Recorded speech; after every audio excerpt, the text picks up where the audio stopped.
존경하는 국민 여러분, 그리고 우원식 국회의장님을 비롯한 선배 동료 의원 여러분, 국회 국방위원장 국민의힘 성일종 의원입니다. 우리는 지금 대통령 탄핵이라는 엄중한 시간을 보내고 있습니다.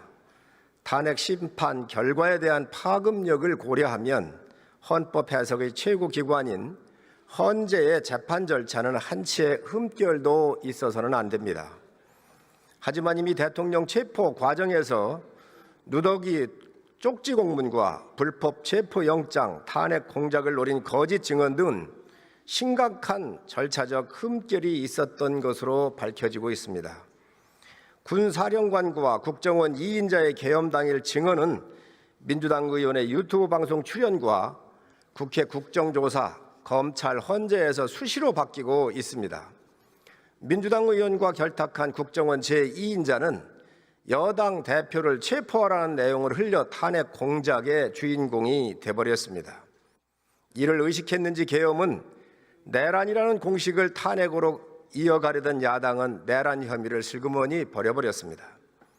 많은 국민들 사이에서 탄핵 재판 과정에서 제기된 증거들이 효력을 상실했을 정도로 오염됐다는 합리적 의심이 하루가 다르게 증폭이 되고 있습니다. 탄핵 재판의 절차적 정당성은 필수입니다.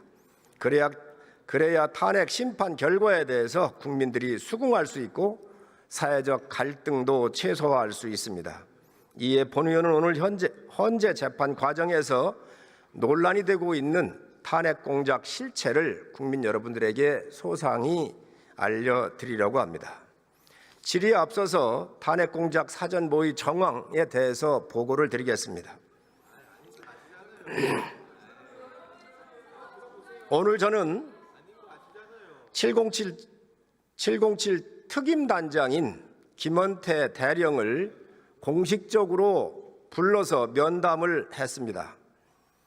오늘 들은 답변은 민주당 의원들한테 완전히 이용당했다라고 얘기를 했습니다. 12월 6일 김병주 의원 곽종근 사령관에게 회유를 합니다.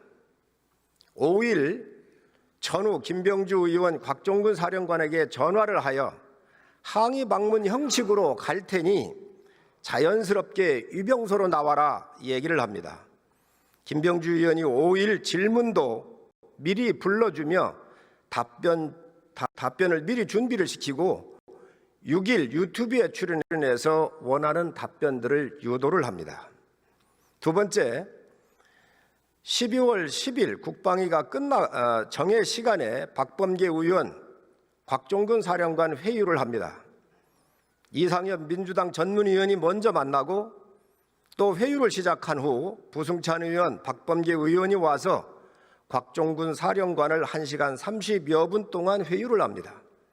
박범계 의원이 사령관에게 답을 연습을 시키고 박범계 의원이 받아 적은 후 본인이 적은 문장을 그대로 하게 강요를 합니다.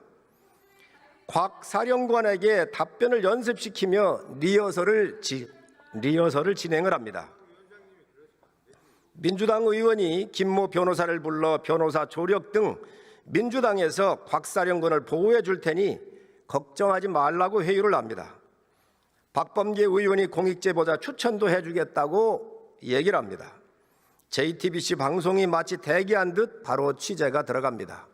이상의 내용은 김현태 707 특임단장이 군 검찰에서 진술한 내용을 저한테 다시 한번 얘기해 주신 겁니다. 이 부분은 민주당 의원들이 어떻게 했는지 적나라하게 알려준다는 말씀을 드립니다.